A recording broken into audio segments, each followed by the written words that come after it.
Paris walked into his home, wishing there was something that kept him away longer.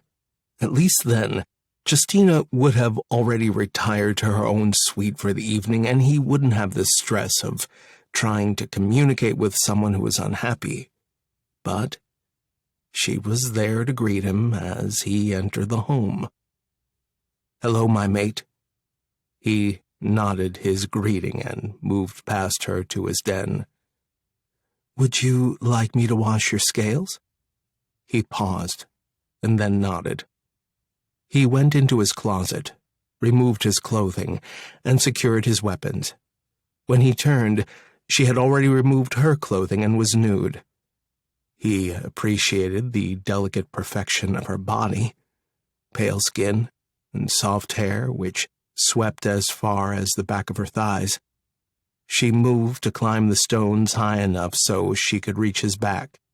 She touched the water as little as possible, and he knew the moment she finished scrubbing his scales, she would later scrub her hands.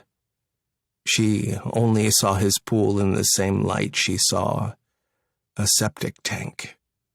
Even with the advanced education the consort school bragged about, they had done little to explain the benefits of having a Galatian pool within their vicinity, but it was her loss if she ignored his attempts to show her. Paris climbed into the pool, noting that his consort avoided looking at his thick prick. Humans would call it fat as opposed to long, but even if he didn't always enter her surgically enhanced cervix, his width would still offer a great deal of discomfort until her body conformed. The problem is, she cried and shied away from him, so he rarely pressed forward. Eventually, he had pretty much given up on intercourse, and she still shied away from any other coital stimulation. She complained his scales were too hard or his teeth might cut her. She complained about everything. Paris swam beneath the surface for a few minutes. He enjoyed the Arctic waters before warming himself in the steaminess of the faux hot spring.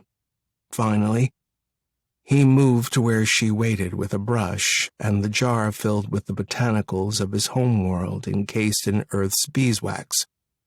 He liked the bees, how they lived and produced. It seemed familiar. Too bad their honey was much too sweet for the average Galatian to enjoy. He stood with his back to her and allowed her to scrub his scales. It felt good. His head rested with contentment on his chest, and his eyes drooped while his prick stiffened. Under her urging, he lifted his arms where she concentrated there, and offered even his fingertips for her attention to his sharp claws. She turned him so he faced her, and she concentrated on scrubbing his chest and belly as if she was scrubbing the floors in the kitchen, like the cleaning woman. He watched her while she pretended that he wasn't taking in her every movement. She finally lifted his prick and scrubbed it with the brush. He was amused, but suppressed his laughter. If she thought it would hurt him, then she was sadly wrong. His prick might not have scales, but it was far from as tender as human genitalia.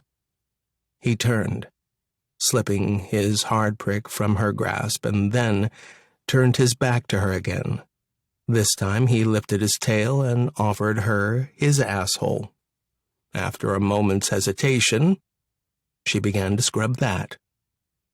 He dunked beneath the water after enjoying his joke, and when he reappeared 15 minutes later, Justina was gone. Paris sloshed the water from his body with the palms of his hands and then dressed in his wrap. Barefoot, he padded into the kitchen where Justina was waiting to serve him his meal.